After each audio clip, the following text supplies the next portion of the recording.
You couldn't do it. No matter how much you wanted, your power of will would never be enough in a fight. You would never be as strong as Inosuke or as smart as Tanjiro. You would never even be compared to them. Your place would always be beneath them, watching their backs slowly grow smaller by the distance between you, as you would stay in your spot, unable to improve. You sighed, your head laid in your arms as you looked at the sharp Nichiren blade, reflecting the faint light of sun through your closed window, reminding you of the sins you've committed with it in the name of justice. You knew you shouldn't be sad, neither insecure. You had everything you needed, friends, money, even a family that was still alive. But in your mind, everything would have played out the same way even without you. You had all but felt so empty in your utterly worthless life. You felt so useless. You couldn't just stop comparing yourself to others as you knew they would be the same even without you. You knew even now you could disappear, and they probably wouldn't even notice it by the evening.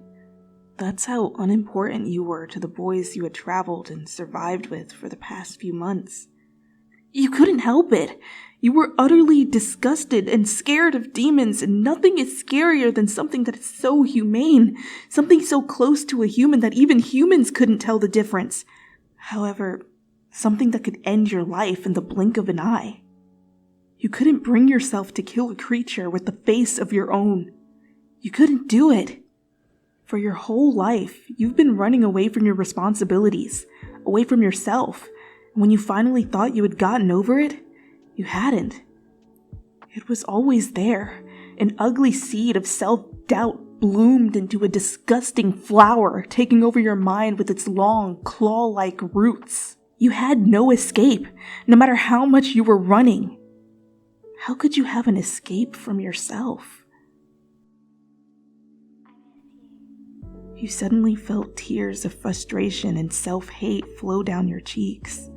As you raised your hand to your cheek to touch them, as if being surprised that you were crying. The tears were hot, resembling your storming emotions, and you let out a silent cry that held so much emotion in it. And yet, no one was there to hear it. You hadn't cried in a long time. Suddenly, there was a gentle knock on the door, and you quickly wiped your tears away, like they were never even there, and put a fake smile on your face. No way in hell you would let anyone see you like this. You chirped a timid, "Come in," as the door was opened, and Tanjiro stepped inside, closing the door behind him. He furrowed his eyebrows, thinking what to say, as he hadn't thought this through beforehand. You gave him his time, glad that you had some time to gain your composure back as well. You leaned on the back of your chair, watching him turn his thoughts into words as he then cleared up his throat. "Would you mind coming for a walk with me?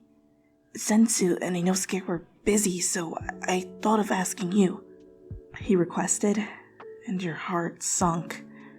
Of course you would be his last choice. You would always be. However, you didn't let that show, as you slowly stood up and sent the boy a tired smile. "Sure, I would love to," you said, and something in the way you said it made Tanjiro flinch. You observed him curiously as you then walked past him, opening the door and looking at him behind you. "Shall we go?" After a while, the two of you had reached the wisteria tree forest nearby. You felt at ease now that you knew for sure that no demon could show up and try to devour you. You were now more relaxed than before. Your shoulders tensed no longer as you looked around the beautiful trees, the pink and slight purple vines surrounding the two of you into the tail-like beauty. You let your hand run along the vines, making them sway from side to side, as there was no wind to make them swing at all. You turned to look at Tanjiro, who was walking after you with a small smile playing on your face, feeling like the two of you had been enveloped into a whole different, peaceful and beautiful world unlike your own. You turned back to continue forward. "You know I can smell emotions, right?" Tanjiro suddenly spoke up, and you froze in your place as he saw how your back muscles stiffened, not ready to look into his eyes just yet. You let him continue. "However, I can't know the reason behind them," he continued, his voice as soft as velvet, and you wondered how something so soft could hit so hard. Every emotion has a unique smell of their own, he explained, starting to walk slowly while running his hands on the wisteria tree's vines. Happiness smells sweet, like honey or orange, he continued, while anger and hatred smell like steel. The stronger the scent is, the stronger the emotion, he went on, and ended up standing next to you as he looked at the small wisteria tree in the middle of all the enormous ones, the big ones sucking the life out of the smaller one. Sadness smells like early mornings, when there's still mist hovering in the air and covering the earth, and the blades of grass are dripping with water, he said, and then turned to look at you, your gaze still glued onto the wisteria tree in front of you. You felt like cornered prey, but if you had looked, you would have seen Tanjiro's caring yet worrying eyes. You refused to look, being afraid of breaking down into tears. So, would you mind telling me why you've had a scent of steel and misty mornings printed on you lately? He then asked, proceeding to turn his whole body towards you as you took a sharp inhale. A silence fell between the two of you as you turned your back to him, more so speaking to yourself than him, knowing that he had caught on and you had no way out. I am a worthless, utterly useless, disgusting coward, you said, clenching your fist as you now had started but couldn't stop. I'm scared shitless, and I don't want to die. I don't want to get eaten by some demon slowly, bite by bite, and I feel so useless for not being able to put my life on the line like everyone else, you continued, tears starting to drip from the corners of your eyes as you sniffled loudly. I'm just slowing you down. I can't take a broken rib, nor a broken heart, and everything would have played the same, even without me. You've saved my stupid ass so many times that I can't even count anymore. But what have I done for you guys? Nothing! You started to yell, as you weren't a silent crier. Plenty of tears dripping down on your cheeks as you were sniffling and trying to get the words out of your heart. I'm not worth your time, nor worth your heart. I don't even know why I kept my hopes up. You let out a quiet sniffle, the anger you had just a moment ago, draining out of your body as you fell on your knees. For the whole time, Tanjiro had been silent. Hell, you weren't even sure if he was there anymore, and if he had heard your sorry excuse of a confession. Suddenly, your questions were answered, when you felt arms being wrapped around you and turning you around, pressing your head against Tanjiro's chest as he took out a tissue, wiping some of your tears away and then letting you blow your nose with it. He waited a moment, letting you calm down, and as only quiet sniffs could be heard, he started to talk, letting the sugar-coated words leave his mouth. Remember when Zensu was sick? He asked suddenly, and he felt you slowly nod your head against his chest as he drew calming circles on your back with his thumb. You stayed with him for the whole time. You took care of him when we couldn't, and made him soup and changed the rag on his forehead every 15 minutes, he told with a chuckle, as he then continued. Or do you remember the time when you saw the kids at the estate about to hide Inosuke's mask, and after they had hid it, you took it back to Inosuke, knowing how important that is to him? He asked, and chuckled when he felt you nod against his chest again. He knew you were listening to him intently. Or what about the time when Inosuke made a mess at the wisteria house after eating, and you stayed in, despite how tired you were, to help clean out the room? He gave yet another example, slowly getting to his point. Hey, you have put yourself out there, even with the smallest things you consider as nothing. Yeah, maybe we could make it without you. He stopped, taking a breather. But so would we manage without music, or festivals, or friends. We could. But we don't want to. Because those exact things fulfill our lives and make them worth living for. You don't need to have a worth consisting of your skills and abilities to live.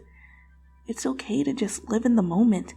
Do what you feel is right, even if you are imperfect," he continued, slowly massaging your scalp with his other hand whilst looking down at you with a fond smile and kind eyes. "We care for you nonetheless," he said, as he then put his fingers under your chin, raising your head to look at him. You were trying to search for any bit of malice in his eyes, only drowning into his kind orbs. You started weeping, your lower lip trembling as he then finished. "And I will love you nonetheless." And then he kissed you. The kiss being sweet and pure as you felt your heart beating rapidly against your chest. If this was what happiness felt like, you would start working towards it, because you could do it, as you were alone no longer.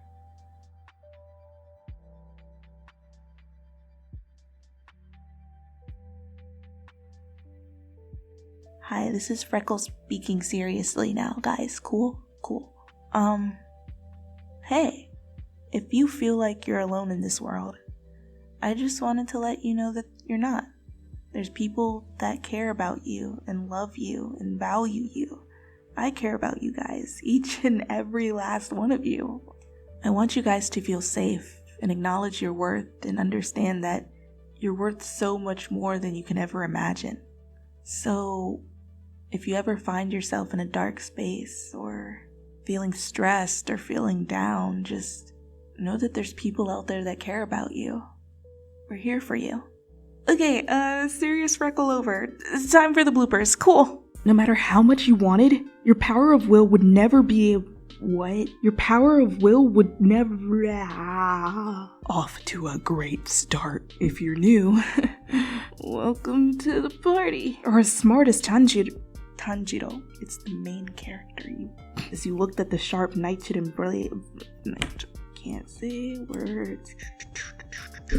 Fuck, oh damn. Bro, I have to pee so bad. Reminding you of the sins you've committed with it in the name of justice. Justice! There was a gentle knock on the door as you quickly wiped your tears away, like they never even were there. Wait, I already read this. Dang it. Oh, no, wait, no, I didn't. Dang it! Oh, jeez. Why am I like this? Okay. Did you guys ever watch, Polar Express? Hi, I'm Midoriya Izuku, and my hair looks like broccoli! The anime blowing cherry blossoms in the wind. It's the trope. I'm thinking of that scene between Zensu and Tanjiro, where Tanjiro's just looking at Zensu so disapproving. Like how my mother looks at me every single day. Oh, brr. There's like a huge group of people outside, and I'm trying to record. So exciting.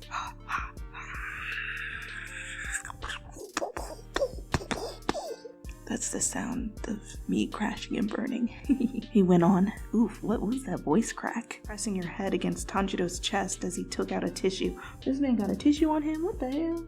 He just be carrying around a box of tissues like this. Where was I? Or do you remember? Damn it. Or do you remember? Or do you remember the time when you... Damn. Or do you remember the time when you saw the kids at... frick. Ah, jeez. Do it. Just do it. Or do you remember the time when you saw the kids at the estate about to... Excuse me, you son of a bitch.